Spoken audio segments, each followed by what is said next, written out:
Hi മക്കളെ, hi എല്ലാവർക്കും നല്ല കിടിലൻ ഗുഡ് ഈവനിങ്. സാർ പറയുന്നത് നല്ല അടിപൊളിയായിട്ട് കേൾക്കുന്നുണ്ടെങ്കിൽ ഒന്ന് കൈവീശി കാണിച്ചേ. ഓക്കെ മക്കളെ, ഓക്കെ. അപ്പോൾ നമ്മൾ ഇന്നെന്താണ് നമ്മൾ സോഷ്യൽ സയൻസ് ഹിസ്റ്ററിയിലെ ഒന്നാമത്തെ ചാപ്റ്ററിലെ കുറേ കാര്യങ്ങൾ നമ്മൾ ഡിസ്കസ് ചെയ്തു അല്ലേ? അതൊക്കെ ഓർമ്മയുണ്ടോ? നമ്മൾ ഇന്ന് എക്സാമിന് ഈ ഭാഗങ്ങളിൽ നിന്നാണ് ചോദ്യങ്ങൾ വരുന്നതെന്നൊക്കെ പറഞ്ഞു അല്ലേ? അപ്പോൾ എന്താണ് ആ ചാപ്റ്ററിൻ്റെ പേര്? Moving forward from the stone age, അഥവാ ശിലായുഗത്തിൽ നിന്നും മുന്നോട്ട്. അപ്പോൾ ഇതിൽ നമ്മൾ സ്റ്റോൺ ഏജ് എന്ന് പറയുന്നത് അത് paleolithic age, mesolithic age, neolithic age. മലയാളത്തിൽ പറയുകയാണെങ്കിൽ പ്രാചീന ശിലായുഗം, മധ്യശിലായുഗം, നവീന ശിലായുഗം. അത് കഴിഞ്ഞിട്ടാണ് മനുഷ്യൻ മെറ്റൽ ഏജിലോട്ട് കിടക്കുന്നത്. മെറ്റൽ ഏജിൽ നമ്മൾ ബ്രോൺസ് ഏജ് എന്നും അയൺ ഏജ് എന്നും പറയുന്നു എന്നൊക്കെ നമ്മൾ പറഞ്ഞു. അപ്പോൾ അതിൽ ആദ്യം നമ്മൾ പാലിയോലിത്തിക് ഏജിൻ്റെ പ്രത്യേകതകളെല്ലാം പഠിക്കേണ്ടായിരുന്നു. എന്താണ്? പഴയ കാലഘട്ടത്തെയാണ് സ്റ്റോൺ ഏജ് എന്ന് പറയുന്നത്, ശിലായുഗം എന്ന് പറയുന്നത്. അതിൽ തന്നെ ഏറ്റവും പഴയ കാലഘട്ടത്തെയാണ് പ്രാചീന ശിലായുഗം അഥവാ പാലിയോലിത്തിക് ഏജ് എന്ന് പറയുന്നതെന്ന് പറഞ്ഞു. പാലിയോസ്, ലിത്തോസ് എന്നീ രണ്ട് ഗ്രീക്ക് വേർഡുകൾ ചേർന്നാണ് പാലിയോലിത്തിക് എന്ന് പറയുന്നത്. പാലിയോ എന്ന് വെച്ചാൽ പഴയത്, ലിത്തോസ് എന്ന് വെച്ചാൽ ശിലകൾ. അപ്പോൾ അങ്ങനെയാണ് പാലിയോലിത്തിക് എന്ന് ഒരു വാക്കുണ്ടായത് എന്നൊക്കെ നമ്മൾ പറഞ്ഞു. പിന്നെ നമ്മൾ പറഞ്ഞത് ആ കാലങ്ങളിൽ സ്റ്റോൺസ് അഥവാ കല്ലുകൾ ഉപയോഗിക്കുന്ന 3 മെത്തേഡിലാണ്: യൂട്ടിലൈസേഷൻ, ഫാഷനിങ്, സ്റ്റാൻഡർഡൈസേഷൻ അല്ലേ? ഉപയോഗപ്പെടുത്തൽ അല്ലെങ്കിൽ ക്രമവൽക്കരിക്കൽ അല്ലെങ്കിൽ രൂപം മാറ്റൽ എന്നൊക്കെ പറയുന്ന രീതിയിലായിരുന്നു കല്ലുകൾ നമ്മൾ എന്ത് ചെയ്തിരുന്നത്, ഉപയോഗിച്ചിരുന്നത്. അപ്പോൾ അതിൻ്റെ പ്രത്യേകതകൾ വളരെ ഇമ്പോർട്ടൻ്റ് ആണെന്നൊക്കെ പറഞ്ഞു. ആ കാലഘട്ടത്തിലെ കല്ലുകൾ അല്ലേ, pebbles tools, bifaced core tools, flake tools എന്നൊക്കെ പറയും. ആ രീതിയിൽ ആ കാലഘട്ടത്തിൽ മനുഷ്യനുണ്ടാക്കിയ പലതരത്തിലുള്ള കല്ലുകളും അതിൻ്റെ എക്സാമ്പിളുകളെല്ലാം നമ്മൾ പരിചയപ്പെട്ടു. പിന്നെ നമ്മൾ ഇതിൻ്റെ അകത്ത് എന്താണ് കോർ, എന്താണ് ഫ്ലേക്ക് എന്ന് പറയും. ഒരു കല്ലെടുത്ത് നിലത്തടിച്ചാൽ ആ കല്ലിലെ ഏറ്റവും പ്രധാനപ്പെട്ട ഭാഗം, വലിയ ഭാഗം, അതാണ് കോർ. അതിൻ്റെ ചീളുകൾ, ചിതറിത്തെറിച്ച ഭാഗത്തെ ഫ്ലേക്സ് എന്ന് പറയുന്നു എന്ന് പറഞ്ഞു. ഇനി ആ കാലഘട്ടത്തിൽ മനുഷ്യർ ചെയ്ത ഒരുപാട് ആർട്ടിസ്റ്റിക് ആയിട്ടുള്ള കാര്യങ്ങളുണ്ട് അല്ലേ? അതിൻ്റെയൊക്കെ എക്സാമ്പിൾസ് നമ്മുടെ ടെക്സ്റ്റിൽ കിടക്കുന്നുണ്ട് അല്ലേ? പല ഗുഹകളിലായിട്ട് ഷോവേറ്റ് അല്ലെങ്കിൽ ലാസ്കോ അല്ലെങ്കിൽ നമ്മുടെ സറൈസ്ക് അല്ലെങ്കിൽ ലാഗാമ എന്നീ പറയുന്ന ഗുഹകളിലൊക്കെ ആയിട്ട്, അല്ലെങ്കിൽ കുസാക്ക് എന്ന് പറയുന്ന ഗുഹകളിലൊക്കെ ആയിട്ട് നമ്മൾ കണ്ടിട്ടുള്ള ഒരുപാട് ഗുഹാചിത്രങ്ങളും അല്ലെങ്കിൽ ഐവറി സ്കൾപ്ചർ, ആനക്കൊമ്പിൽ തീർത്ത ശില്പങ്ങളൊക്കെ നമുക്ക് കാണാനായിട്ട് സാധിക്കുന്നുണ്ട്. അപ്പോൾ അതെല്ലാവരും വിളിച്ചോതുന്നത് ഒരു എവിഡൻസ് ആണ്, artistic skill of premature humans എന്ന് വരെ നമുക്ക് പറയാൻ പറ്റും. പിന്നെ അതിൽ തന്നെ ഈ കേവ് പെയിന്റിങ്സ് അഥവാ ഗുഹാചിത്രങ്ങളുടെ പ്രത്യേകതകൾ എന്തായിരുന്നു എന്ന് വെച്ചു. ഡൈവേഴ്സ്ഡ് ആയിട്ടുള്ള കളറുകൾ, ഇപ്പോൾ ചെങ്കൽപ്പൊടി, അതായത് റെഡ് സ്റ്റോൺ പൗഡർ, അല്ലെങ്കിൽ ജ്യൂസസ് ഓഫ് പ്ലാന്റ്സ് അല്ലെങ്കിൽ സ്റ്റെയിൻ ഓഫ് പ്ലാന്റ്സ്, പ്ലാന്റുകളുടെ കറ അല്ലെങ്കിൽ അതിൻ്റെ ചാറ്, സത്ത, ഇതൊക്കെ എടുത്താണ് അവർ വരച്ചിരുന്നത്. അത് ഇന്നർ വാൾ ഓഫ് കേവ്, ഗുഹകളുടെ ഉള്ളിലാണ് അവർ വരച്ചിരുന്നത് എന്നൊക്കെ പറഞ്ഞു. പിന്നെ സീലിംഗ് ഓഫ് ദ കേവ്സ്, മുകളിലൊക്കെ അത് വരയ്ക്കുമായിരുന്നു എന്നൊക്കെ നമ്മൾ പറഞ്ഞു. പിന്നെ നമ്മൾ general features of paleolithic age വളരെ ഇമ്പോർട്ടൻ്റ് ആണ് കേട്ടോ. ഈ കാലഘട്ടത്തിൽ പ്രാചീന ശിലായുഗത്തിൽ മനുഷ്യൻ എന്താണ് ഈ പറയുന്ന സ്റ്റോൺ ടൂൾസ്, റഫായിട്ടുള്ള സ്റ്റോൺ ടൂൾസ് ആണ് ഉപയോഗിച്ചിരുന്നത്. ഹണ്ടിങ് ആയിരുന്ന പോലെ ലൈവ്ലിഹുഡ്, ഒരു ബാൻഡായിട്ടാണ് നടന്നിരുന്നത്. അതുപോലെ തന്നെ ഫുഡ് സ്റ്റോർ ചെയ്ത് വെക്കുന്ന പരിപാടിയൊന്നും ഇല്ല.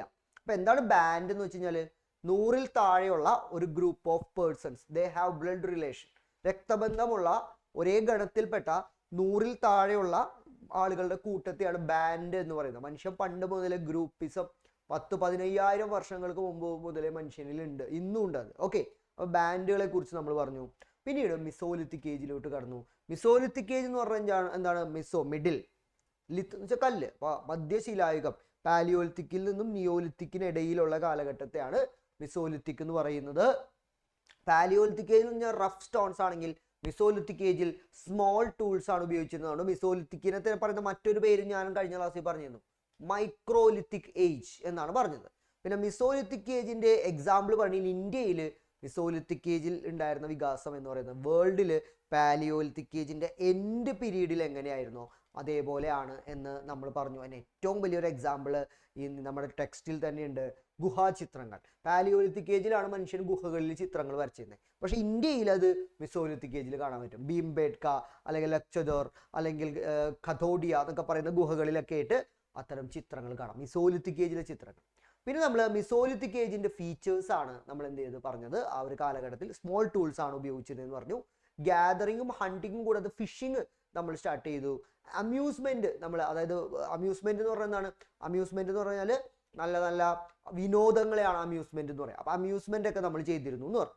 പിന്നെ പ്രധാനപ്പെട്ട മിസോലിത്തിക് സൈറ്റുകൾ ഏതൊക്കെയാണെന്ന് പറഞ്ഞു. അല്ലെ എടുത്തു പറയേണ്ടത് സ്റ്റാർ കാർ, ഇംഗ്ലണ്ടിലെ സ്റ്റാർക്കാറാണ് ഏറ്റവും കിഡിലൻ സൈറ്റ്. അന്നത്തെ കാലത്ത് ആർട്ടിസ്റ്റിക് സ്കില്ല് അല്ലെങ്കിൽ അവരുടെ പ്രിമേച്ചർ ഹ്യൂമൻസിന് ഉപയോഗിച്ചിരുന്ന കാർപ്പൻട്രി വർക്കിന്റെ പോലും എവിഡൻസ് അവിടെ നിന്ന് കിട്ടിയിട്ടുണ്ട്. അത് ടെമ്പററി സെറ്റിൽമെന്റ് അല്ലാഞ്ഞിട്ട് പോലും. അപ്പോൾ അതൊരു പ്രധാനപ്പെട്ടതാണ്. പിന്നെ നമ്മൾ പറഞ്ഞത് നിയോലിത്തിക് ഏജ് ആണ്. നിയോ എന്ന വാക്കിനർത്ഥം പുതിയത്, ലിത്ത് എന്ന് വെച്ചാൽ കല്ല് അഥവാ ശില. അപ്പൊ നവീന ശിലായുഗം, നവീനം എന്ന് വെച്ചാൽ പുതിയത് തന്നെ അർത്ഥം. നവീന ശിലായുഗം എന്ന് പറയുന്നു എന്ന് പറഞ്ഞു. ഈ കാലഘട്ടത്തിൽ മനുഷ്യൻ 2 മാറ്റങ്ങളാണത്. ഒന്ന് ഡൊമസ്റ്റിക്കേഷൻ ഓഫ് ആനിമൽസ്, മൃഗങ്ങളെ ഇണക്കി വളർത്താൻ തുടങ്ങി. മാംസം കിട്ടും, പാല് കിട്ടും, അതുങ്ങളെ കൊണ്ട് പണിയെടുപ്പിച്ചാൽ കൃഷിയൊക്കെ നന്നായിട്ട് കൊണ്ടുപോകാം. രണ്ടാമത്തെ കേസാണ് ബിഗിനിങ് ഓഫ് അഗ്രികൾച്ചർ, കൃഷിയുടെ ആരംഭം. അപ്പോൾ ഈ ഗോർഡൻ ചൈൽഡ് എന്ന് പറയുന്ന വ്യക്തി, അയാൾ എഴുതിയൊരു പുസ്തകമുണ്ട്, ദ മാൻ മേക്ക് ഹിംസെൽഫ്, മനുഷ്യർ അവനെ സ്വയം സൃഷ്ടിക്കുന്നു, നിർമ്മിക്കുന്നു എന്നാണ് പറയുന്നത്. അതിൽ അദ്ദേഹം പറയുന്ന ഈ ഒരു മാറ്റത്തെ മനുഷ്യന്റെ അന്നേ വരെയുള്ള ചരിത്രത്തിൽ ഏറ്റവും വലിയ ചേഞ്ച് ആയിട്ടാണ് അദ്ദേഹം കാണുന്നത്.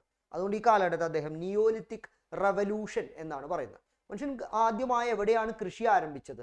അത് ഇന്നത്തെ ഇറാൻ ഇറാഖ് മേഖലയിലായിട്ടാണ് അതെന്ത് ചെയ്തത്, കൃഷി ആരംഭിച്ചത്. ടൈഗ്രീസ്, യൂഫ്രട്ടീസ്, ഈജിപ്റ്റിലെ നൈൽ എന്നീ 3 നദികൾക്കിടയിലുള്ള ഈ ഒരു പ്രദേശം ഇന്നത് മരുഭൂമിയാണ്.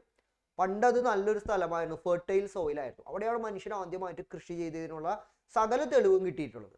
ഇത് ആകാശത്ത് നോക്കുക, സാറ്റലൈറ്റിൽ നിന്നൊക്കെ നോക്കുകയാണെങ്കിൽ ഇതിനൊരു ക്രസന്റ് ഷേപ്പാണ്, ചന്ദ്രക്കലയുടെ ഷേപ്പാണ് ഈ സ്ഥലത്തിന്, ഈ കൃഷി ചെയ്തെന്ന് പറഞ്ഞ സ്ഥലത്തിന്. അതുകൊണ്ട് ഇതിനെ ഫെർട്ടൈൽ ക്രസന്റ്, ഫലഭൂഷ്ടമായ ചന്ദ്രക്കല എന്ന് പറയുന്നു എന്നൊക്കെ പറഞ്ഞു. നമ്മുടെ ടെക്സ്റ്റിൽ ഉണ്ട് കേട്ടോ മക്കളെ, നിങ്ങൾ ഇത് എവിടെയാണെന്നൊന്നും അന്വേഷിച്ച് തപ്പി പിടിക്കൊന്നും വേണ്ട. Page number 17 കിടപ്പുണ്ടത്. അതിൻ്റെ ആ ഡിസൈൻ നോക്കിയാൽ മനസ്സിലാവും. അവർ വരച്ചു വെച്ചിരിക്കുന്നത് ഒരു ചന്ദ്രക്കല പോലെയാണ് ഇത് വരച്ചു വെച്ചിരിക്കുന്നത്. അതുകൊണ്ട് ഫെർട്ടൈൽ ക്രസന്റ് അഥവാ ഫെർട്ടൈൽ എന്ന് വെച്ചാൽ ഫലഭൂഷ്ടമായത്, ക്രസന്റ് എന്ന് വെച്ചാൽ ചന്ദ്രക്കല, ഫലഭൂഷ്ടമായ ചന്ദ്രക്കല എന്ന് പറയുന്നുണ്ട്. ലാസ്റ്റ് നമ്മൾ പറഞ്ഞത് what are the factors that led humans began to agriculture. എന്തുകൊണ്ട് മനുഷ്യൻ കൃഷി ആരംഭിച്ചു? വളരെ ഇമ്പോർട്ടൻ്റ് ആണ്. 1, പോപ്പുലേഷൻ വളരെയധികം കൂടിയത്. 2, കോംപ്ലക്സ് സെറ്റിൽമെന്റ്, മനുഷ്യൻ ഒരു സ്ഥലത്ത് നിന്ന് വേറെ സ്ഥലത്തേക്ക് പോകാൻ പറ്റില്ല, അതിർത്തി പ്രദേശങ്ങൾ, അങ്ങോട്ട് വന്നു കഴിഞ്ഞാൽ അവിടുത്തെ ആൾക്കാർ അമ്പ് കൊണ്ട് ചാവാം അല്ലേ. അപ്പൊ അങ്ങനെയൊക്കെ വന്നു. പിന്നെ ഫുഡ് ഷോർട്ടേജ്, നമ്മുടെ ഉള്ള സ്ഥലത്ത് ഭക്ഷണം ഇല്ലാണ്ടായി. പിന്നെ ടെക്നോളജി മാറാൻ തുടങ്ങി. അങ്ങനെയൊക്കെയാണ് നമ്മൾ നിയോലിത്തിക്കിലേക്ക് വന്നത്. നിയോലിത്തിക് റെവല്യൂഷൻ എന്ന് ഗോർഡൻ ചൈൽഡ് ഇതിനെ പറഞ്ഞല്ലോ. എന്താണ് അങ്ങനെ പറയാനുള്ള കാരണം?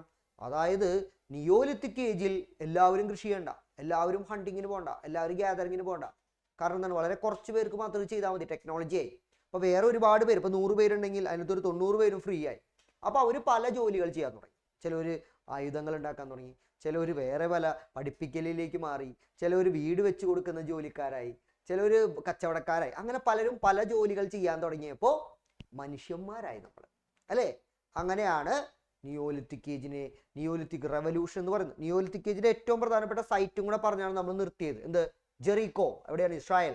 Jarmo Iraq. Ali Kosh Iran. Mehrgarh Pakistan. ഇവിടെ നിന്നൊക്കെ നിയോലിത്തിക് ഏജിൽ മനുഷ്യൻ ജീവിച്ചതിനുള്ള എല്ലാവിധ തെളിവുകളും, അല്ല നിയോലിത്തിക് ഏജിൽ പലയിടത്തും മനുഷ്യൻ ഉണ്ടായിരുന്നു, പക്ഷെ ഇവിടുത്തെ പ്രത്യേകത ഏറ്റവും അഡ്വാൻസ് ആയിട്ട് ജീവിച്ചതിനുള്ള എവിഡൻസ് നമുക്ക് കിട്ടിയിട്ടുണ്ട്. ഇത്രയാണ് ഞാൻ കഴിഞ്ഞ ക്ലാസ്സിൽ പറഞ്ഞത്. ശരിയാണെങ്കിൽ ഒന്ന് കൈവീശി കാണിച്ച മക്കളെ. ശരിയാണെങ്കിൽ ഇനി നമ്മൾ ഫ്രഷ് ആയിട്ട് നമ്മുടെ ടോപ്പിക് സ്റ്റാർട്ട് ചെയ്യാൻ പോകുന്നു. അതിന് മുമ്പ് എല്ലാവരും ഒന്ന് ചാടി ഇരുന്നിട്ട്.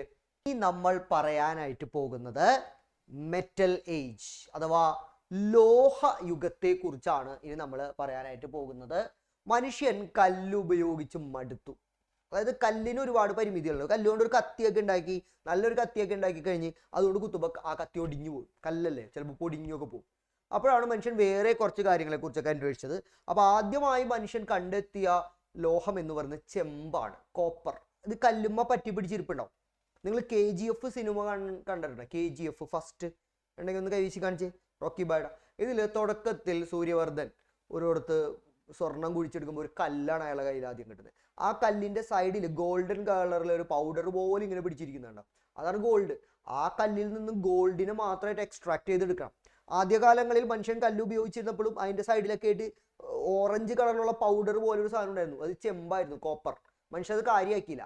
പക്ഷെ പിന്നീടാണ് അതൊരു മെറ്റൽ ആണെന്നും അത് ഉരുക്കിയെടുത്തിട്ട് നമുക്ക് നമ്മുടേതായിട്ടുള്ള രീതിയിൽ ഷേപ്പ് ചെയ്തെടുക്കാം എന്നൊക്കെ മനുഷ്യൻ മനസ്സിലാക്കിയത്. Man began to when started using metal instead of stone. അതായത് മനുഷ്യൻ കല്ലിനു പകരം മെറ്റൽ അഥവാ ലോഹങ്ങൾ ഉപയോഗിക്കാൻ തുടങ്ങിയ കാലഘട്ടത്തെയാണ് നമ്മൾ മെറ്റൽ ഏജ് അഥവാ ലോഹയുഗം എന്ന് പറയുന്നത്. പിടികിട്ടിയെങ്കിൽ ഒന്ന് കൈവീശി കാണിച്ചേ. പിടികിട്ടിയെങ്കിൽ നമ്മുടെ ടെക്സ്റ്റില് പേജ് നമ്പർ 20 കിടപ്പുണ്ടത് ടെക്സ്റ്റിൽ പേജ് നമ്പർ 20 കിടപ്പുണ്ട് മെറ്റൽ ഏജ് കേട്ടോ. അല്ലെങ്കിൽ സ്റ്റഡി മെറ്റീരിയലും ഉണ്ട്, സ്റ്റഡി മെറ്റീരിയൽ നിങ്ങൾക്ക് നോക്കാവുന്നതാണ്. ഓക്കെ, അപ്പോൾ മെറ്റൽ ഏജിൽ നമ്മൾ ആദ്യമായിട്ട് കണ്ടെത്തിയതാണ് കോപ്പർ. അപ്പോൾ കോപ്പർ ആണ് നമ്മൾ ആദ്യമായിട്ട് കണ്ടെത്തിയത്. കാരണം വേറെ ഒന്നുമല്ല, ഈ കല്ലൊക്കെ പൊട്ടിച്ച് ചെയ്യുന്ന സമയത്ത് മനുഷ്യന് ആദ്യമായിട്ട് ഫ്രീ ഈസിലി അവൈലബിൾ ആയത് കോപ്പറാണ്. കോപ്പറാണ് മാത്രമല്ല, കോപ്പറാണ് ഒരു മെറ്റൽ എന്ന് നമ്മൾ ആദ്യം തിരിച്ചറിഞ്ഞ കോപ്പറിനെയാണ്. അത് ഈസിലി അവൈലബിൾ ആയിരുന്നു, അതുകൊണ്ടാണ് അത് സംഭവം. രണ്ടാമത് ഇതൊരു മെറ്റൽ ആണ് എന്ന് നമ്മൾ ആദ്യം തിരിച്ചറിഞ്ഞത് കോപ്പറിനെയായിരുന്നു. കാരണം മറ്റ് ടിന്ന് അല്ലെങ്കിൽ ലെഡ് എന്നൊക്കെ പറയുന്നതിനൊക്കെ ഒരുമാതിരി വൈറ്റ് കളറാണ്. അപ്പം അത് കല്ലുമ്മ പിടിച്ചിരിക്കുമ്പോൾ നമുക്ക് മനസ്സിലാവില്ല. അതുപോലെ തന്നെ അയേൺ ഓർ ഇരുമ്പ് കണ്ട തനിക്കല്ലാണ്, കല്ല് തന്നെയാണത്. അത് നല്ല രീതിയിൽ കത്തിച്ച് അതിനെ ലിക്വിഡ് ഫോമിലോട്ടേക്ക് കൊണ്ടുവന്ന് പിന്നെ അത് എന്താ പറയുക ഉണങ്ങി കഴിയുമ്പോഴാണ് അത് കറക്റ്റ് ഉരുക്കായിട്ട് മാറുന്നത്. അപ്പോഴാണ് അതിന് ബലം വെക്കുന്നത്. അല്ലാത്ത പക്ഷം അത് വെറും കല്ല് തന്നെയാണ്. അപ്പം ഇതൊന്നും ഒരു മെറ്റലായിട്ട് നമുക്ക് ആദ്യം പിടിയിട്ടില്ല. പക്ഷെ ഇപ്പം നമുക്ക് അത് പിടികിട്ടാനായിട്ട് തുടങ്ങി. അപ്പം അതാണ് ഈ മെറ്റൽ ഏജ് എന്ന് പറയുന്നത്. അപ്പം നമുക്ക് ആ ഒരു ഭാഗം ഒന്ന് ചർച്ച ചെയ്യാം. Copper was the first metal used by humans. മനുഷ്യൻ ആദ്യമായി ഉപയോഗിച്ചതാണ് കോപ്പറാണ്. During this period humans learned the techniques of turning raw copper to weapons and tools. ഈ കാലഘട്ടത്തിലാണ് മനുഷ്യൻ എന്ത് ചെയ്യാൻ തുടങ്ങിയത്? ഈ പറയുന്ന കോപ്പർ, റോ കോപ്പർ എന്ന് വെച്ചാൽ ഈ ചെമ്പ് തരികളെ ചെമ്പ് ലോഹമാക്കിയിട്ട് കട്ടയാക്കി മാറ്റുന്ന പരിപാടി നമ്മൾ ഈ സമയത്താണ് പഠിച്ചത്. എല്ലാ മെറ്റലും ആദ്യം ഒരു പൗഡർ പോലെയോ അങ്ങനെയൊക്കെ ആയിരിക്കും ഇരിക്കുക, കല്ലിലൊക്കെ പിടിച്ചാണ് ഇരിക്കുക. അതിൽ നിന്നും അതിനാദ്യം നല്ല രീതിയിൽ ചൂടാക്കണം. ചുട്ട് പഴുത്ത് കഴിയുമ്പോൾ അതൊരു വെള്ളം പോലെ, ഈ മെഴുകില്ല വാക്സ് ഉരുകുന്ന പോലെ ഉരുകി വരും. എന്നിട്ട് അതിനെ സ്വീകരിച്ച് അതിനെ കട്ടായൊക്കെ മാറ്റും. അങ്ങനെയാണ് നമ്മളെ ലോഹം എടുക്കുന്നത്. അപ്പോൾ അത് ഇത്തിരി ഒരു ബുദ്ധിമുട്ടാണ്. അത് ഈ കാലഘട്ടത്തിലാണ് മനുഷ്യൻ എന്ത് ചെയ്തത്, പഠിച്ചെടുത്തത്. ഞാൻ ചോദിക്കട്ടെ മക്കളെ, കല്ലിനേക്കാൾ ഈ പറയുന്ന കോപ്പറിനുള്ള ഗുണങ്ങൾ എന്താണ്? കോപ്പർ ആയിക്കഴിഞ്ഞാലുള്ള മാറ്റം എന്താണ്? ആർക്ക് പറയാൻ പറ്റും? സ്റ്റോണിനെ അപേക്ഷിച്ച് കോപ്പർ ആകുമ്പോഴുള്ള അഡ്വാൻറ്റേജ് എന്താണ്? കോപ്പർ ടൂൾസിന് സ്റ്റോൺ ടൂൾസിനേക്കാൾ കൂടുതൽ അഡ്വാൻറ്റേജ് രണ്ടെണ്ണം പറഞ്ഞാൽ മതി. തേജശ്രീ മോനെ പറഞ്ഞേടാ. തേജശ്രീ വേഗം പറയും, നമുക്ക് സമയമില്ല. യെസ്, വേറെ ആൾ വിളിക്കാം. ജിയോണ മോനെ, ജിയോണ കോപ്പർ ആയി കഴിഞ്ഞാൽ ഗുണം എന്താണ്? സ്റ്റോൺ ടൂൾസിനെ അപേക്ഷിച്ച് കോപ്പർ ടൂൾസിനുള്ള ഗുണം എന്താണ്? അഡ്വാൻറ്റേജ് എന്താണ്? മതി, നമ്മളിപ്പോ മലയാളത്തിലല്ലേ സംസാരിക്കുന്നത്.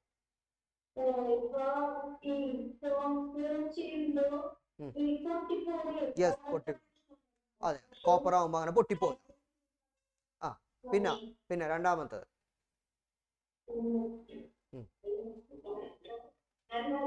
അത് മാത്രമേ അറിയുള്ളൂ. രണ്ടാമത്തെ കേസ്, ഒരു കല്ലുകൊണ്ട് സൂചി ഉണ്ടാക്കുമ്പോൾ അതിനാണോ ഷാർപ്പ്നെസ് കൂടുതൽ? കോപ്പർ കൊണ്ട് സൂചി ഉണ്ടാക്കുമ്പോൾ അതിനാണോ ഷാർപ്പ്നെസ് കൂടുതൽ? കല്ലുകൊണ്ടൊരു സൂചി ഉണ്ടാക്കി നമുക്ക് ഈ ഡ്രസ്സ് നമുക്ക് കുത്തി വെക്കാൻ പറ്റുമോ? ഇല്ല. പക്ഷെ കോപ്പർ കൊണ്ടൊരു സൂചി ഉണ്ടാക്കി കഴിഞ്ഞാൽ ഇത് നമുക്ക് കുത്തി വെക്കാൻ പറ്റൂലേ? അപ്പൊ ഏതിനാണ് ഷാർപ്പ്നെസ് കൂടുതൽ? കോപ്പറിനാണ്. മൂന്നാമത് നമ്മൾ പറയുന്നത് ഡ്യൂറബിലിറ്റി. കല്ലുകൊണ്ട് ഒരു കത്തിയോ സൂചിയോ ഒക്കെ ഉണ്ടായി കഴിഞ്ഞാൽ കുറച്ച് കാലം നിൽക്കുള്ളൂ അല്ലേ? പക്ഷെ കോപ്പർ കൊണ്ടാണെങ്കിലും ഇപ്പൊ വീട്ടിൽ ഗ്ലാസ് വാങ്ങിക്കാൻ പോകുമ്പോൾ അമ്മ പറയാറുണ്ട്, എടാ ചില്ലിന്റെ ഗ്ലാസ് വാങ്ങണ്ട. അതെന്താണ്? അത് എപ്പോഴെങ്കിലും പൊട്ടിപ്പോവും. നീ തൽക്കാലം സ്റ്റീലിന്റെ ഗ്ലാസ് വാങ്ങിക്കും, അതാകുമ്പോൾ കുറെ കാലം നിന്നോളൂ അല്ലാന്ന് പറയും അല്ലേ? അപ്പൊ അങ്ങനെ കുറച്ച് ഗുണങ്ങൾ എന്തിനുണ്ട്? കോപ്പറിനുണ്ട്. ശരിയാണെങ്കിൽ ഒന്ന് കൈവീശി കാണിച്ച മക്കളെ, ശരിയാണെങ്കിൽ. അപ്പൊ അതാണ് ഇതിന്റെ ഏറ്റവും വലിയ പ്രധാനപ്പെട്ടത്. ഒന്ന് can change it suitable shape. നമുക്ക് അടിച്ച് പരത്തി എന്തും ആക്കാം കോപ്പറിനെ. കോപ്പർ അതിന് ഒരുക്കിയെടുത്ത് അടിച്ചു പരത്തി ഗ്ലാസ് ആക്കാം, കത്തിയാക്കാം, കൈക്കോട്ടാക്കാം, കോടാലിയാക്കാം. കല്ല് അങ്ങനെ പറ്റുമോ? കല്ല് ഒരു തവണ കത്തിയായി കഴിഞ്ഞാൽ പിന്നെ അത് വീണ്ടും ഉരുക്കിയെടുത്ത് വീണ്ടും അത് അതിന്റെ ഗ്ലാസ് ആക്കി മാറ്റാൻ പറ്റുമോ? ഇല്ല. ഒറ്റ തവണയെ പറ്റത്തുള്ളൂ. ഒരു രൂപമാറ്റം ഒരു തവണയെ സാധ്യമാകുള്ളൂ. ഡ്യൂറബിലിറ്റി, കുറേ കാലം നിൽക്കും. മൂന്നാമത് അത് ഷാർപ്പാക്കാൻ പറ്റും. നല്ല രീതിയിൽ മൂർച്ച വെപ്പിച്ച് ഭയങ്കര സൂചി പോലെ നമുക്ക് ആക്കി മാറ്റാനായിട്ട് സാധിക്കും. പിന്നെ ഇത് കല്ല് പോലെ പൊടിഞ്ഞു പോവില്ല. ഇതിന് ഡിപ്രീസിയേഷൻ, തേയ്മാനം കുറവാണ്. പിന്നെ ഇത് വളയ്ക്കാൻ പറ്റും. കല്ല് വളയ്ക്കാൻ പറ്റുമോ? ഇപ്പൊ കോപ്പറിന്റെ ഒരു കത്തി കൊണ്ടുവന്ന് ഞാനിങ്ങനെ വളച്ച് കാണിച്ചു തരാം. പക്ഷെ കല്ലിന്റെ ഒരു കത്തി അങ്ങനെ വളയ്ക്കാൻ പറ്റുമോ? കല്ല് കൊണ്ടൊരു കത്തി ഉണ്ടാക്കിയാൽ? ശരിയാണെങ്കിൽ ഒന്ന് കൈവീശി കാണിച്ചു മക്കളെ. ശരിയാണെങ്കിൽ യെസ്. അപ്പോ ഇതാണ് എന്ത്, മനുഷ്യൻ ആദ്യമായിട്ട് കോപ്പർ ഉപയോഗിച്ചു. അപ്പൊ നിങ്ങൾ ചോദിക്കും, കോപ്പർ ഉപയോഗിച്ച സമയത്ത് മനുഷ്യൻ കല്ല് മുഴുവനും വിട്ടോ? ഇല്ല, അങ്ങനെ വിടാൻ പറ്റില്ല. കാരണം കോപ്പറിന് ബലം കുറവാണ്. ചിലത് കല്ല് തന്നെ വേണം, ചില കാര്യങ്ങൾക്ക് കല്ല് തന്നെ വേണം. അപ്പൊ കല്ല് മനുഷ്യൻ കംപ്ലീറ്റ് വിടാൻ പറ്റില്ല. കംപ്ലീറ്റ് കോപ്പറിനെ ഡിപ്പെൻഡ് ചെയ്യാൻ പറ്റില്ല. ശരിയാണെങ്കിൽ ഒന്ന് കൈവീശി കാണിച്ചേ.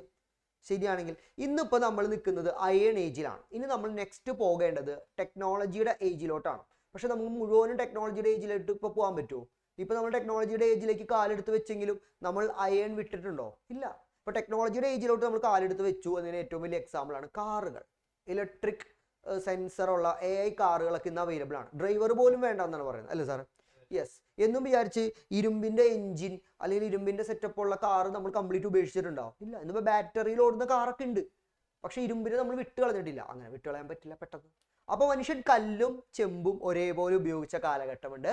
ആ കാലഘട്ടത്തിന്റെ പേരാണ് ചാൽക്കോലിത്തിക് ഏജ്, താമ്ര ശിലായുഗം. വളരെ സിമ്പിൾ ആയിട്ട് പറയാം, this period when the copper tools wear used along with stone tools. മനുഷ്യൻ ചെമ്പും കല്ലും ഒരേപോലെ ഉപയോഗിച്ച കാലഘട്ടത്തെയാണ് ചാൽക്കോലിത്തിക് ഏജ് എന്ന് പറയുന്നത്. മനസ്സിലായവരൊന്ന് കൈവീശി കാണിച്ചേ. മനസ്സിലായവർ? അപ്പൊ കല്ലും ഉപയോഗിച്ചിട്ടുണ്ട്. അപ്പോ ചെമ്പ്, ഇപ്പൊ സൂചി, പണ്ട് കല്ലിന്റെ സൂചിയാണ് ഉപയോഗിച്ചത്, അത് നിർത്തി. സൂചി കംപ്ലീറ്റ് ഇപ്പൊ എന്തായി? ചെമ്പായി. എന്നും വിചാരിച്ചു വലിയ കൈക്കോട്ട്, അത് കല്ലിന്റെ തന്നെയാണ്. അത് ചെമ്പിന്റെ കൊണ്ട് പറ്റില്ല. നേരെ മറിച്ച് സൂചി അല്ലെങ്കിൽ കമ്മല് അല്ലെങ്കിൽ മാല ഇതൊക്കെ കല്ല് ഉപയോഗിക്കൽ നിർത്തി. പകരം അതൊക്കെ പതുക്കെ എന്തായി? ഈ ചെമ്പായി. പക്ഷെ അതോടൊപ്പം തന്നെ കല്ലും ഉപയോഗിക്കും. ആ കാലഘട്ടമാണ് ചാൽക്കോലിത്തിക് ഏജ്. ഇത് ഒരു ടോട്ടൽ സ്റ്റോൺ ഏജ് എന്നും പറയാൻ പറ്റില്ല, ടോട്ടൽ മെറ്റൽ ഏജ് എന്നും പറയാൻ പറ്റില്ല. അതിനിടയിൽ നിൽക്കുന്ന ഒരു കാലഘട്ടം. പിടികിട്ടിയെങ്കിൽ ഒന്നുകൂടെ ഒന്ന് കൈവീശി കാണിച്ചേ. പിടികിട്ടിയെങ്കിൽ. ഇനി മനുഷ്യന് പതുക്കെ കല്ലുപേക്ഷിക്കണം. അപ്പൊ എന്ത് ചെയ്യണം? സ്ട്രോങ് ആയിട്ടുള്ള മെറ്റൽ വേണം. കല്ലുകൊണ്ട് ഉണ്ടാക്കിയ സാധനങ്ങളെല്ലാം മെറ്റൽ കൊണ്ട് ഉണ്ടാക്കാൻ പറ്റണം. അപ്പോൾ ഫോർ എക്സാമ്പിൾ വെട്ടുകത്തി നിങ്ങളുടെ വീട്ടിലൊക്കെ കാണും വെട്ടുകത്തി. ഇത് കല്ലുകൊണ്ടാണ് മനുഷ്യൻ ഇവിടെ ഈ കാലഘട്ടത്തിലൊക്കെ ഉപയോഗിച്ചത്. കാരണം എന്താണ്? കോപ്പർ കൊണ്ട്, ചെമ്പ് കൊണ്ട് ഒരു വെട്ടുകത്തി ഉണ്ടാക്കാൻ പറ്റില്ല, അതിന് ബലം ഉണ്ടാവില്ല, അല്ലേ സാറേ? വെട്ടാൻ നോക്കുമ്പോൾ അത് വളഞ്ഞു പോകും. അത് വെച്ചൊരു മരം വെട്ടാനൊന്നും പറ്റുമെന്നില്ല, വളഞ്ഞു പോകും. അപ്പോഴാണ് മനുഷ്യന് കുറച്ചും കൂടെ സ്ട്രോങ് മെറ്റൽ വേണമെന്ന് മനസ്സിലായത്. അങ്ങനെ മനുഷ്യൻ തന്നെ കണ്ടുപിടിച്ച അല്ലെങ്കിൽ ഡെവലപ്പ് ചെയ്തെടുത്ത ഒരു മെറ്റലാണ് ബ്രോൺസ് എന്ന് പറയുന്നത്, വെങ്കലം എന്ന് പറയുന്നത്. ബ്രോൺസ്. ഈ ബ്രോൺസ് എന്ന് പറഞ്ഞാലില്ലേ മക്കളെ, അത് ഒരു മെറ്റാലിക് അലോയ് ആണ്. അതായത് അങ്ങനെ ഒരു ലോഹം ഈ ലോകത്തില്ല. ബ്രോൺസ് എന്ന് പറയുന്നത് അത് മനുഷ്യൻ ഉണ്ടാക്കിയതാണ്. എങ്ങനെ? കോപ്പറും അതേപോലെ തന്നെ ടിന്ന് അല്ലെങ്കിൽ ലെഡ് എന്ന് പറയുന്ന ഒരു ലോഹമുണ്ട്, ഈയം എന്നാണ് അതിനെ മലയാളത്തിൽ പറയാം. ഈ കോപ്പറും ടിന്നും കൂടെ മിക്സ് ചെയ്തപ്പോ ഒരു ലോഹമുണ്ടായി, ഒരു മെറ്റൽ ഉണ്ടായി. ആ മെറ്റലിന്റെ പേരാണ് ബ്രോൺസ്, അഥവാ മെറ്റാലിക് അലോയ് എന്നാണ് ഇതിനെ പറയുന്നത്. പിടികിട്ടിയെങ്കിൽ ഒന്ന് കൈവീശി കാണിച്ചേ. പിടികിട്ടിയെങ്കിൽ. അപ്പൊ ഈ ബ്രോൺസ് എന്തെന്നാണ് സാറേ എന്ന് ചോദിച്ചു കഴിഞ്ഞാൽ എനിക്ക് നിങ്ങളോട് പറയുന്ന ഒറ്റ എക്സാമ്പിൾ ഉള്ളൂ. നമ്മുടെ വീട്ടിൽ സന്ധ്യാസമയങ്ങളിൽ വിളക്ക് കത്തിക്കാറുണ്ടോ? അല്ലെങ്കിൽ ചില അമ്പലങ്ങളിലെ വിഗ്രഹങ്ങൾ കാണാറുണ്ടോ? അല്ലെങ്കിൽ തൂക്കുവിളക്കുകളോ കുത്തുവിളക്കുകളോ കാണാറുണ്ടോ? അല്ലെങ്കിൽ നമ്മുടെ വീട്ടിൽ ഉപയോഗിക്കുന്ന കിണ്ടി കണ്ടിട്ടുണ്ടോ? ഇതെല്ലാം ബ്രോൺസ് കൊണ്ടാണ് നിർമ്മിക്കുന്നത്, വെങ്കലം കൊണ്ടാണ് ഉണ്ടാക്കുന്നത്. Bronze age the time period when people made tools from an alloy. Alloy എന്ന് പറയുന്നതാണ് എ മിക്സ്ചർ മെറ്റൽ. മിക്സ്ചർ എന്ന് വെച്ചാൽ മറ്റേ ഭാര്യത്തിനുള്ള മിക്സ്ചർ അല്ല കേട്ടോ. മിക്സ്ചർ, മിക്സ് ചെയ്യുക. മിക്സ്ചർ മെറ്റൽ, മെറ്റലുകളെ മിക്സ് ചെയ്തിട്ടാണ് കോൾഡ് ബ്രോൺസ് എന്ന്. ഏതൊക്കെ മെറ്റല്? ഏത് മെറ്റലാവാം? പ്രധാനമായിട്ടും കോപ്പർ ആൻഡ് ടിൻ അല്ലെങ്കിൽ കോപ്പർ ആൻഡ് ലെഡ്, ഇത് രണ്ടും കൂടെ മിക്സ് ചെയ്യുമ്പോഴാണ് ബ്രോൺസ് ഉണ്ടാവുന്നത്. മലയാളത്തിൽ പറഞ്ഞാൽ ചെമ്പും വെളുത്ത ഈയം കൂടെ മിക്സ് ചെയ്യുമ്പോൾ വെങ്കലം ഉണ്ടാവും. ഓട് എന്നൊക്കെ ഇതിനെ പറയാറുണ്ട് നമ്മുടെ നാട്ടുകാർ, അല്ലേ? എല്ലായിടത്തും വെങ്കലം എന്നല്ല, ചിലർ ഓട് എന്നാണ് പറയാം. ഓട്ടുരുളി, ഓടിന്റെ എന്നൊക്കെ പറയും, ഓടിന്റെ കിണ്ടി അല്ലെങ്കിൽ അങ്ങനെയൊക്കെ പറയും. അപ്പൊ ഇതാണ് ആ ഒരു സംഭവം. വെളുത്ത വെള്ളോടൊക്കെ ഉണ്ട് കേട്ടോ, പല ടൈപ്പ് ഉണ്ട്. പക്ഷെ മെയിൻ ആയിട്ട് ഇതിനൊരു ഗോൾഡൻ കളറാണ്. നമ്മുടെ വീട്ടിലത്തെ വിളക്കൊക്കെ ഒന്ന്, നിങ്ങളുടെ വീട്ടിൽ വിളക്കൊക്കെ ഉണ്ടെങ്കിൽ ഒന്ന് കൈവീശി കാണിച്ചേ. വീട്ടിൽ സന്ധ്യക്കൊക്കെ വിളക്ക് കത്തിക്കാൻ, അതൊക്കെ വെങ്കലമാണ്. ഒന്ന് നോക്കിയാൽ മനസ്സിലാവും കേട്ടോ. ഇനി ഈ കാലഘട്ടത്തിൽ ലോകത്ത് ബ്രോൺസ് ഏജ് സിവിലൈസേഷൻസ് ഡെവലപ്പ് ചെയ്തു എന്ന് പറയാം. ബ്രോൺസ് ഏജിൽ 4 സിവിലൈസേഷൻസ് ആണ് ഡെവലപ്പ് ചെയ്തത്. ആ 4 സിവിലൈസേഷൻസ് ഏതാണെന്ന് അറിയാവുന്നവരൊന്ന് കൈവീശി കാണിച്ചേ. 4 സിവിലൈസേഷൻസ്. യെസ്, കുറെ പേരുണ്ട്, ഒരാളോടൊന്ന് ചോദിച്ചു നോക്കാം. റിസ്വാ, നമ്മുടെ സ്വന്തം Rizwan.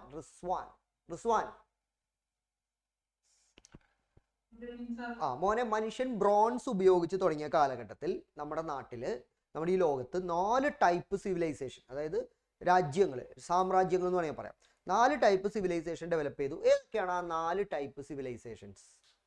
Indus civilization, Egyptian civilization, Mesopotamian civilization, Chinese civilization. Yes, very good.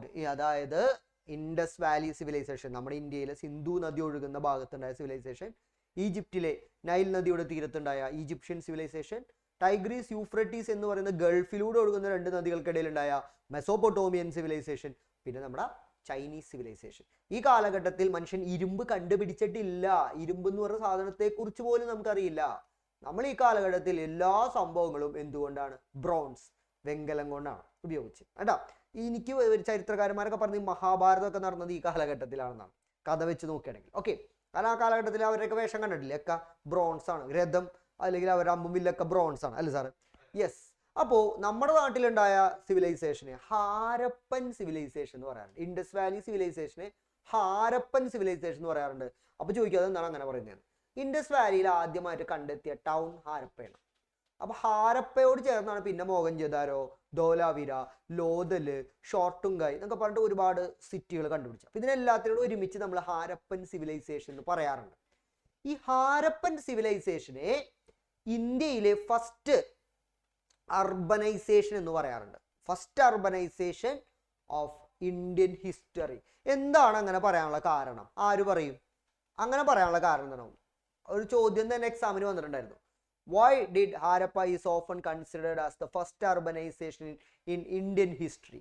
എന്തുകൊണ്ട് ഹാരപ്പയെ ഇന്ത്യയുടെ ആദ്യത്തെ നഗരവൽക്കരണം എന്ന് പറയുന്നു? ആര് പറയും? അമ്ന. വിഷമിച്ചിരിക്കുന്ന അമ്നയെ വിളിക്കാം. ഹായ് അമ്ന. എന്താണ് മോനെ ഹാരപ്പയെ ഇന്ത്യയിൽ ആദ്യത്തെ അർബനൈസേഷൻ എന്ന് പറയാനുള്ള കാരണം എന്താണ്? Yes, very good. കുറെ ഫീച്ചേഴ്സ് ഉണ്ടായിരുന്നു ഹാരപ്പയിൽ അല്ലേ? ഇന്ന് കാലഘട്ടത്തിൽ കാണുന്ന രീതിയിലുള്ള കുറെ ഫീച്ചേഴ്സ് ഹാരപ്പയിൽ ഉണ്ടായിരുന്നു. ഏതൊക്കെയായിരുന്നു ആ ഫീച്ചേഴ്സ്? ഗ്രേറ്റ് ബാത്ത് ഉണ്ടായിരുന്നു. Yes, very good. അന്നത്തെ കാലത്തെ കിഡിലൻ സ്വിമ്മിംഗ് പൂള്, നമ്മളൊക്കെ ഇന്ന് പണിയുന്ന പോലെ അതിനേക്കാളും അഡ്വാൻസ്ഡ് ആയിട്ടുള്ള കിഡിലൻ സ്വിമ്മിംഗ് പൂൾ ആണ് അവിടെ ഉണ്ടായിരുന്നത് അല്ലേ? വേസ്റ്റ് വെള്ളമൊക്കെ കളഞ്ഞ് വീണ്ടും ഫ്രഷ് വാട്ടർ ഒക്കെ നിറയ്ക്കാൻ പറ്റിയ സ്വിമ്മിംഗ് പൂൾ. മാത്രമല്ല അവിടെ കുളിക്കാനും അലക്കാനും നനക്കാനുള്ള സൗകര്യങ്ങളൊക്കെ ഈ ഗ്രേറ്റ് ബാത്തിൽ തന്നെ ഉണ്ട് അല്ലേ? അത് ഓക്കെ. പിന്നെ അതെ, അവിടുത്തെ ബിൽഡിംഗ് എന്ന് പറയുന്നത് നമ്മുടെ ന്യൂയോർക്ക് സിറ്റി പോലും നാണിച്ചു പോകുന്ന രീതിയിൽ 4000 കൊല്ലങ്ങൾക്ക് മുമ്പാണെന്ന് ഓർക്കണം. ഒരു പ്ലാന്റ് സ്ട്രീറ്റിന്റെ ഇരുവശങ്ങളിലും പ്ലാന്റ് ബിൽഡിംഗ്, ബ്രഡ് ബ്രിക്സ്, ചുട്ട ഇഷ്ടികകൾ കൊണ്ടാണ് അവർ അന്ന് ബിൽഡിംഗ് നിർമ്മിച്ചിരുന്നത്. ഇന്നത്തെ പോലെ ഗ്ലാസ് ബിൽഡിംഗ് ഒന്നുമല്ല. അപ്പൊ അത് മാത്രമല്ല, അവിടെ ഡ്രെയിനേജ്, എഫക്റ്റീവ് ഡ്രെയിനേജ് സിസ്റ്റം ഉണ്ട്. വേസ്റ്റ് വാട്ടർ ഒക്കെ ഹൗസുകളിൽ നിന്ന് ലെറ്റ് ഔട്ട് ചെയ്യുന്ന വേസ്റ്റ് വാട്ടറിനെയൊക്കെ ലെറ്റ് ഔട്ട് ചെയ്യാൻ വേണ്ടിയിട്ട് നല്ല കിഡിലൻ ഡ്രെയിനേജ് സിസ്റ്റം പോലും ഉണ്ട്. ഇന്ന് പോലും നമ്മുടെ കേരളത്തിൽ മര്യാദയ്ക്ക് റെഡി ആയിട്ടില്ല. അപ്പൊ 4000 കൊല്ലങ്ങൾക്ക് മുൻപ് അത് സെറ്റപ്പ് ആക്കി വെച്ചിരുന്നു. So these are the reason for Harappa is often considered as the first urbanization of Indian history. അല്ലേ മക്കളെ? ശരിയാണെങ്കിൽ ഒന്ന് കൈവീശി കാണിച്ചേ. ശരിയാണെങ്കിൽ. അപ്പൊ ഇതാണ് ഹാരപ്പയെ അങ്ങനെ പറയാൻ കാരണം. അപ്പോ നിങ്ങൾ സിമ്പിൾ ആയിട്ട് ഇങ്ങനെ പറഞ്ഞാൽ മതി. Cities like Harappa, Mohenjo-daro, Lothal, well planned public building, great bath houses, street drainage system, granaries അല്ലേ? This way the Harappan civilization is called first urbanization in Indian history. അതുകൊണ്ടാണ് ഹാരപ്പയെ ഇന്ത്യയുടെ ഫസ്റ്റ് അർബനൈസേഷൻ എന്ന് പറയുന്നത്. ഇതാണ് നമ്മൾ ബ്രോൺസ് ഉപയോഗിച്ച കാലഘട്ടം. പിന്നീട് മനുഷ്യന് വേറൊരു തിരിച്ചറിവുണ്ടായിരുന്നു. ബ്രോൺസിന് ബലം കുറവാണ്, അത്രയ്ക്ക് അങ്ങോട്ട് ബലം പോരാ. അതിനേക്കാൾ കുറച്ചും കൂടെ കരുത്തുള്ള ഒരു മെറ്റലും കൂടെ നമ്മൾ ഒപ്പിക്കണം എന്ന് നമ്മൾ തിരിച്ചറിയാൻ തുടങ്ങി. അതാണ് മനുഷ്യനെ അയൺ, ഇരുമ്പ്. ഇന്നേ വരെ അതിനെ വെട്ടാൻ പറ്റിയ അല്ലെങ്കിൽ അതിനേക്കാൾ കരുത്തുള്ള ഒരു മെറ്റൽ നമ്മൾ ഇതുവരെ കണ്ടുപിടിച്ചിട്ടില്ല. മനസ്സിലായില്ലേ? ഇനി വല്ല മറ്റേ വൈബ്രേനിയം എന്നോ ടൈറ്റാനിയം എന്നൊന്നും പറഞ്ഞേക്കരുത് കേട്ടോ, അതൊക്കെ കഥകളിലാണ്. അല്ലെങ്കിൽ ഉറു മെറ്റൽ എന്നൊന്നും പറഞ്ഞേക്കരുത് അല്ലേ സാർ? സൂപ്പർമാൻ്റെ സ്യൂട്ട് ഉണ്ടാക്കിയ അല്ലെങ്കിൽ താനോസിന്റെ സ്യൂട്ട് ഉണ്ടാക്കിയ അതൊന്നും പറഞ്ഞേക്കരുത്. ശരിക്കും നമുക്ക് അവൈലബിൾ ആയിട്ടുള്ളതിൽ ഇരുമ്പാണ് ഏറ്റവും സ്ട്രോങ്ങസ്റ്റ് മെറ്റൽ. ഇത് നമ്മൾ കണ്ടുപിടിക്കുകയാണ്. ഇത് കണ്ടുപിടിക്കുന്ന കാലഘട്ടത്തെ ഇന്ത്യയിൽ പറയപ്പെടുന്ന പേര് വേദിക് ഏജ് എന്നാണ്. വേദ കാലഘട്ടം എന്നാണ് എന്ത് പറയുന്നത്. ഇത് എപ്പോഴാണ് സ്റ്റാർട്ട് ചെയ്യുന്നത്? ഇത് സ്റ്റാർട്ട് ചെയ്യുന്നത് ഹാരപ്പൻ സിവിലൈസേഷൻ തകർന്നു കഴിഞ്ഞപ്പോഴാണ്. അപ്പൊ ഇത് സ്റ്റാർട്ട് ചെയ്തിട്ട് ഏകദേശം ഒരു 2000 കൊല്ലമായിട്ടുണ്ട്. 2000 കൊല്ലം ഏതാണ്ട് ആയിട്ടുണ്ട്. അപ്പൊ ഹാരപ്പൻ സിവിലൈസേഷൻ തകർന്നു കഴിഞ്ഞപ്പോൾ ഇന്ത്യയിൽ കുറച്ച് ടീംസ് ഇന്ത്യയിലോട്ട് കടന്നു വന്നു. അവർ നമ്മൾ വിളിക്കുന്ന പേര് ആര്യന്മാർ എന്നാണ് അവരെന്ത് ചെയ്യുന്നത്, വിളിക്കുന്നത്. അവർ വന്നത് ഈ യൂറോപ്പിൻ്റെ ഈസ്റ്റേൺ റീജിയണിൽ നിന്നാണ്. പാസ്ട്രൽ ഗ്രൗണ്ട് ആയിരുന്നു, അതായത് പുൽമേടുകളിൽ ജീവിച്ചിരുന്ന കുറച്ച് ആൾക്കാരുണ്ട്. അവർ പലയിടത്തേക്കും പോയി. അതിൽ ഒരു ടീം എന്ത് ചെയ്തു, ഇന്ത്യയിലോട്ട് വന്നു. അവർ സംസാരിച്ചിരുന്ന ലാംഗ്വേജ് സാൻസ്ക്രിറ്റ് ആയിരുന്നു, സംസ്കൃതം ലാംഗ്വേജ് ആണ് അവർ എന്താ പറയുക സംസാരിച്ചിരുന്നത്. ഇതൊരു ഇൻഡോ യൂറോപ്യൻ ലാംഗ്വേജ് ആണ്. ഇൻഡോ യൂറോപ്യൻ ലാംഗ്വേജിൽ പെടുന്നതാണ് ഇംഗ്ലീഷ്, ലാറ്റിൻ, ഫ്രഞ്ച്, ഹിന്ദി, അല്ലെങ്കിൽ ഈ പറഞ്ഞ പോലെ ഗ്രീക്ക്, അല്ലെങ്കിൽ അങ്ങനെ ഒരുപാട് ലാംഗ്വേജുകൾ ഇൻഡോ യൂറോപ്യൻ ഇന്ത്യയിൽ തന്നെയുള്ള ഭോജ്പൂരി അല്ലെങ്കിൽ മറാഠി, ഇതൊക്കെ ഇതിൻ്റെ അകത്ത് പെടും, ആ ഒരു കാറ്റഗറിയിൽ പെടും. ഇൻഡോ യൂറോപ്യൻ ലാംഗ്വേജിൽ വരുന്ന ലാംഗ്വേജുകൾ ഏതൊക്കെയാണ് എന്നുള്ളത് നിങ്ങൾ പേജ് നമ്പർ 22 ഒരു ചെറിയ ബോക്സിൽ കിടപ്പുണ്ട്. അത് പഠിക്കാനൊന്നുമില്ല, ജസ്റ്റ് വേണമെങ്കിൽ ഒന്ന് വായിച്ചു നോക്കിയാൽ മതി കേട്ടോ. അപ്പോൾ ഈ ഒരു കാലഘട്ടത്തിൽ നമ്മൾ വേദിക് ഏജ് എന്ന് പറയുന്നു. അപ്പോൾ നമുക്ക് ഇങ്ങനെ പറയാം, after the decline of Harappan civilization Aryans entered the Sapta Sindhu region. Aryan എന്ന് പറഞ്ഞാൽ നിങ്ങളുടെ ക്ലാസ്സിൽ പഠിക്കുന്ന ആര്യൻ അല്ല, ആര്യന്മാർ എന്ന് പറയുന്ന ഒരു ടീംസ് ഉണ്ട്. അവർ എവിടേക്ക് വന്നു, ഈ ഹാരപ്പ ഉണ്ടായിരുന്ന സ്ഥലം, ആ സ്ഥലത്തിന്റെ പേരാണ് സപ്ത സിന്ധു റീജിയൻ, അതായത് സിന്ധു നദി ഒഴുകുന്ന സ്ഥലം. 7 നദികളാണുള്ളത്. സിന്ധു നദി ഉണ്ട്, അതിന്റെ ട്രിബ്യൂട്ടറീസ് ഉണ്ട്, അതായത് സിന്ധു, അതേപോലെ തന്നെ ഝലം, രവി, ബിയസ്, ചിനാബ്, സരസ്വതി എന്നൊക്കെ പറയുന്ന 7ഓളം നദികൾ ചേർന്ന പ്രദേശം ആണ് ഈ Sapta Sindhu region. They spoke language of belongs to the Indo European family languages. അവർ സംസാരിച്ചത് ഇൻഡോ യൂറോപ്യൻ കുടുംബത്തിൽ വരുന്ന അല്ലെങ്കിൽ ആ ഫാമിലിയിൽ വരുന്ന ഭാഷയാണ് സംസാരിച്ചിരുന്നത്. അതിന്റെ പേരാണ് Sanskrit. Based on the linguistic evidence Aryans are believed to be the natives of Central Asia. അവര് ആര്യന്മാര് മധ്യ ഏഷ്യയിൽ അല്ലെങ്കിൽ യൂറോപ്പിന്റെ ഈസ്റ്റേൺ പാർട്ടിലായിരുന്നു അവരുണ്ടായിരുന്നത് എന്ന് പറയപ്പെടുന്നു. അങ്ങനെയാണ് വിശ്വസിക്കപ്പെടുന്നത്. ഓക്കെ ആണെങ്കിൽ ഒന്ന് കൈവീശി കാണിച്ച മക്കളെ. ഓക്കെ ആണെങ്കിൽ യെസ്. അപ്പൊ അവര് ആ ഒരു ഇതിലേക്കാണ് വന്നത്. അപ്പോൾ ഈ വേദിക് പീരീഡ് 2 കാലഘട്ടങ്ങളായിട്ട് നമ്മൾ ഡിവൈഡ് ചെയ്തിട്ടുണ്ട്. ഏതൊക്കെയാണ് ആ വേദിക് പീരീഡ് 2 കാലഘട്ടങ്ങൾ എന്ന് പറയുന്നത്? ആര് പറയും? ആരാണ്? ജസ്ലിൻ. നമ്മുടെ ജസ്ലിൻ ആണ് വന്നിരിക്കുന്നത്. ജസ്ലിനോട് ചോദിച്ചു നോക്കാം. മോനെ, വേദിക് പീരീഡ് 2 കാലഘട്ടമുണ്ട്, അതെന്താ സംഭവം?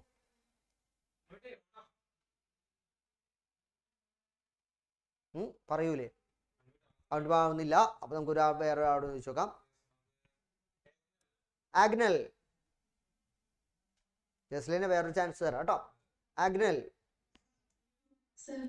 മോനെ, ഈ വേദിക് പീരീഡ് 2 എണ്ണം ഉണ്ടെന്ന് പറഞ്ഞു അല്ലേ? ഏർലി വേദിക് പീരീഡും ലേറ്റർ വേദിക് പീരീഡും. ഇതെന്താ ഇങ്ങനെ 2 എണ്ണം?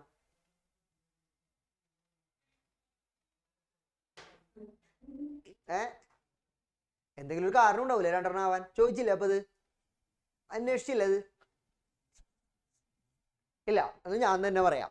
അതായത് ഏർലി വേദിക് പീരീഡ് എന്ന് പറഞ്ഞു കഴിഞ്ഞാൽ മനുഷ്യന്മാര്, ഈ ആര്യന്മാര് ഇൻഡസ് വാലിയിൽ വന്ന സമയമാണ് ഏർലി വേദിക് പീരീഡ്.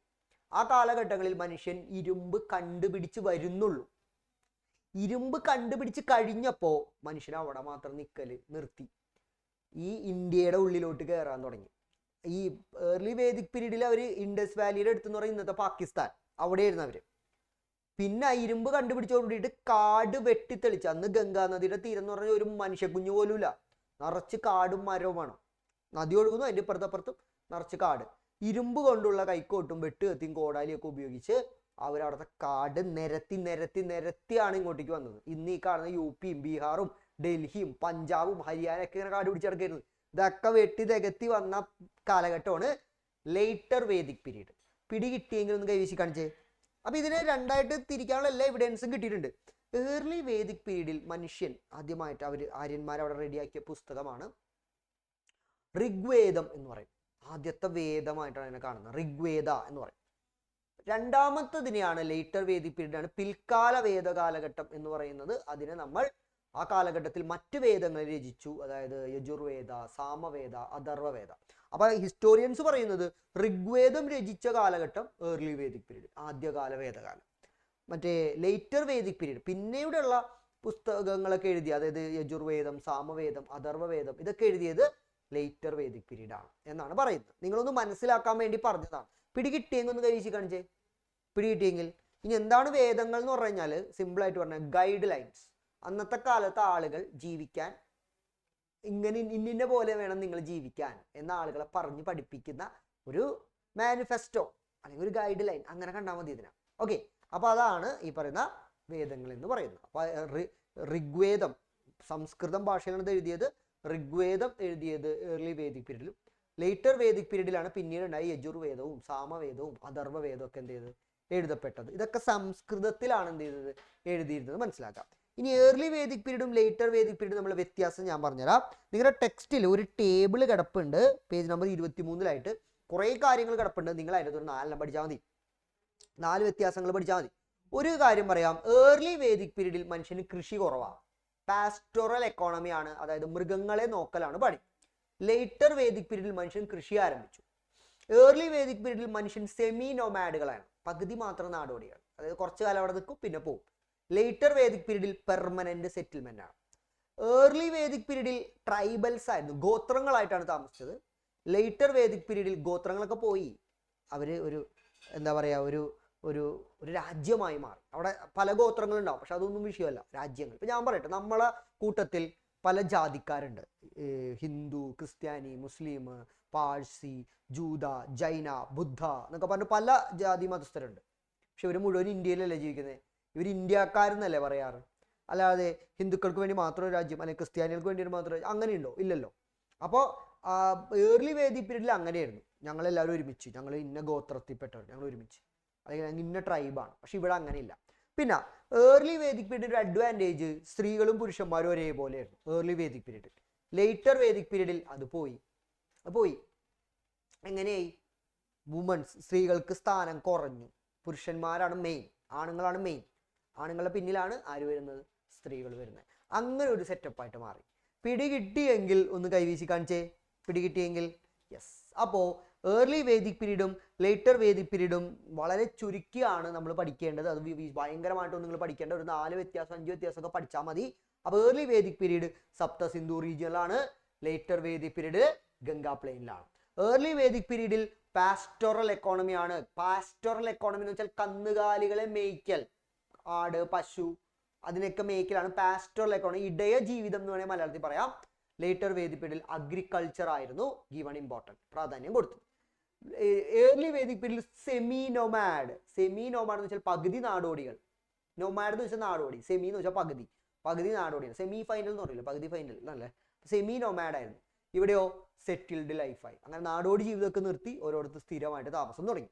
ദെൻ ഇവിടെ higher social status of woman, സ്ത്രീകൾക്കും പുരുഷന്മാർക്കും ഒരേ ഹയർ സോഷ്യൽ സ്റ്റാറ്റസ്, സാമൂഹ്യ പദവി ഹയർ ആയിരുന്നു, ഉയർന്നതായിരുന്നു. ഇവിടെയോ social status of womens decline, സ്ത്രീകൾക്ക് പ്രാധാന്യം ഇല്ലാണ്ടായി, താഴെ പോയി. ഇവിടെ നോക്കിയേ, natural force were worshipped. Worship എന്ന വാക്കിനർത്ഥം ആരാധിക്കുക. നാച്ചുറൽ ഫോഴ്സ്, പ്രകൃതി ശക്തികളെ, സൂര്യൻ, ചന്ദ്രൻ, അല്ലെങ്കിൽ വായു, അഗ്നി, ഇങ്ങനെയൊക്കെയാണ് ആരാധിച്ചിരുന്നത്. ജലം, ഇതിനൊക്കെയാണ് ആരാധിച്ചിരുന്നത്. എന്നാൽ ലേറ്റർ വേദിക് പീരീഡിൽ ന്യൂ ഡേറ്റീസ് കെയിം ടു വോർഷിപ്പ്ഡ്, പുതിയ ദൈവങ്ങൾ വന്നു. വിഷ്ണു, ശിവൻ, ബ്രഹ്മാവ് എന്നൊക്കെ പറഞ്ഞിട്ട് പുതിയ ദൈവങ്ങൾ കടന്നു വരാൻ തുടങ്ങി. അപ്പൊ ഇതാണ് ഏർലി വേദിക് പീരീഡും ലേറ്റർ വേദിക് പീരീഡും തമ്മിലുള്ള വ്യത്യാസം. ഇത് പിടികിട്ടിയെങ്കിൽ ഒന്ന് കൈവീശി കാണിച്ച മക്കളെ. അപ്പൊ ഇത്രയാണ് നമുക്ക് ഈ ഒരു ചാപ്റ്ററിൽ പഠിക്കാനായിട്ടുള്ളത്. അപ്പോൾ ഈ ചാപ്റ്ററിൽ നമ്മൾ ഡിസ്കസ് ചെയ്ത് മെറ്റൽ ഏജ് എന്താണെന്ന് നമ്മൾ പറഞ്ഞു. മനുഷ്യൻ സ്റ്റോൺ ഉപയോഗിച്ചുകൊണ്ടിരിക്കുന്ന കാലഘട്ടത്തിൽ മനുഷ്യൻ മെറ്റൽ കണ്ടുപിടിച്ചു. മനുഷ്യൻ ആദ്യമായിട്ട് കണ്ടുപിടിച്ച മെറ്റൽ കോപ്പർ ആണ് എന്ന് വിശ്വസിക്കപ്പെടുന്നു. പിന്നീട് കോപ്പർ ഉപയോഗിച്ചിരുന്ന, അതോടൊപ്പം തന്നെ മെറ്റൽ ഉപയോഗിച്ച കാലഘട്ടമുണ്ട്. ഈ കാലഘട്ടത്തെ ചാൾക്കോലിത്തിക് ഏജ് അഥവാ താമ്രശിലായുഗം എന്ന് പറയുന്നു. പിന്നെ നമ്മുടെ കോപ്പറിന് ബലം പോരാ എന്ന് കണ്ടപ്പോൾ copper with tin or lead mix ചെയ്യാൻ തുടങ്ങി. അങ്ങനെ നമ്മൾ വേറൊരു പുതിയൊരു മെറ്റൽ തന്നെ നമ്മൾ ഡെവലപ്പ് ചെയ്തെടുത്തു. അതിൻ്റെ പേരാണ് ബ്രോൺസ് അഥവാ വെങ്കലം എന്ന് പറയുന്നത്. പിന്നെ ബ്രോൺസ് ഏജ് ആണ്. ബ്രോൺസ് ഏജ് കാലഘട്ടത്തിൽ പുതിയ സിവിലൈസേഷൻ ഡെവലപ്പ് ചെയ്തു. ഈജിപ്ഷ്യൻ സിവിലൈസേഷൻ, മെസോപ്പൊട്ടോമിയ അല്ലെങ്കിൽ ഇന്ത്യ, അത് ഇൻഡസ് വാലി സിവിലൈസേഷൻ അല്ലേ. അപ്പോൾ ആ സിവിലൈസേഷനിൽ ഹാരപ്പ, അതിന് നമ്മൾ first urbanisation of Indian history, ഇന്ത്യയുടെ ആദ്യത്തെ നഗരവൽക്കരണം എന്ന് പറയുന്നു എന്നൊക്കെ നമ്മൾ പറഞ്ഞു. പിന്നെ നമ്മൾ എന്താ പറഞ്ഞത്? പിന്നെ നമ്മൾ പറഞ്ഞത് വേറെ ഒന്നുമല്ല മക്കളെ, നമ്മൾ ഈ കാലഘട്ടത്തെ വേദിക് പീരീഡ് എന്ന് പറയാൻ തുടങ്ങി. അതായത് മനുഷ്യൻ ബ്രോൺസ് ഏജ് ഒക്കെ തകർന്ന് ഇരുമ്പൊക്കെ കണ്ടുപിടിച്ച കാലഘട്ടത്തെ ഇന്ത്യയിൽ പറയുന്ന പേര് വേദിക് പീരീഡ് എന്നാണ്. ആദ്യമായിട്ട് ഇരുമ്പ് കണ്ടുപിടിച്ച് തുടങ്ങിയ കാലഘട്ടം ഏർലി വേദിക് പീരീഡ്, ഇരുമ്പ് നല്ലപോലെ കണ്ടെത്തിയ കാലഘട്ടം ലേറ്റർ വേദിക് പീരീഡ്. ആ ഏർലി വേദിക് പീരീഡും ലേറ്റർ വേദിക് പീരീഡും തമ്മിലുള്ള വ്യത്യാസവും നമ്മൾ പറഞ്ഞു. ഏർലി വേദിക് പീരീഡ് എന്ന് പറഞ്ഞു കഴിഞ്ഞാൽ ഇൻഡസ് വാലിയുടെ അവിടെയാണ്, പാകിസ്ഥാനിൽ. ലേറ്റർ വേദിക് പീരീഡ് എന്ന് പറയുമ്പോൾ അത് ഇന്ത്യയിലോട്ട് സ്പ്രെഡായി, നോർത്ത് ഇന്ത്യയിലോട്ട്, UP, ബീഹാർ, ഡൽഹി ആ ഭാഗത്തേക്കൊക്കെ സ്പ്രെഡായി. ആ സമയത്തുള്ള വ്യത്യാസങ്ങൾ നമ്മൾ പറഞ്ഞു. ഇത്രയും കാര്യങ്ങൾ ക്ലിയർ ആയെങ്കിൽ ഒന്ന് കൈ വീശി കാണിച്ചേ. ഇത്രയും കാര്യങ്ങൾ ക്ലിയർ ആയെങ്കിൽ അത്രേ ഉള്ളൂ ഈ ചാപ്റ്റർ. അപ്പോൾ ഈ ചാപ്റ്ററിൽ ഈ കാര്യങ്ങളൊക്കെ നന്നായിട്ട് പഠിക്കുക. അടുത്ത ക്ലാസ്സിൽ ഞാൻ വേണമെങ്കിൽ ഒരു ചാപ്റ്റർ എക്സാം തന്നെ ചിലപ്പോൾ ഞാൻ എടുത്തുനിന്ന് വരും കേട്ടോ.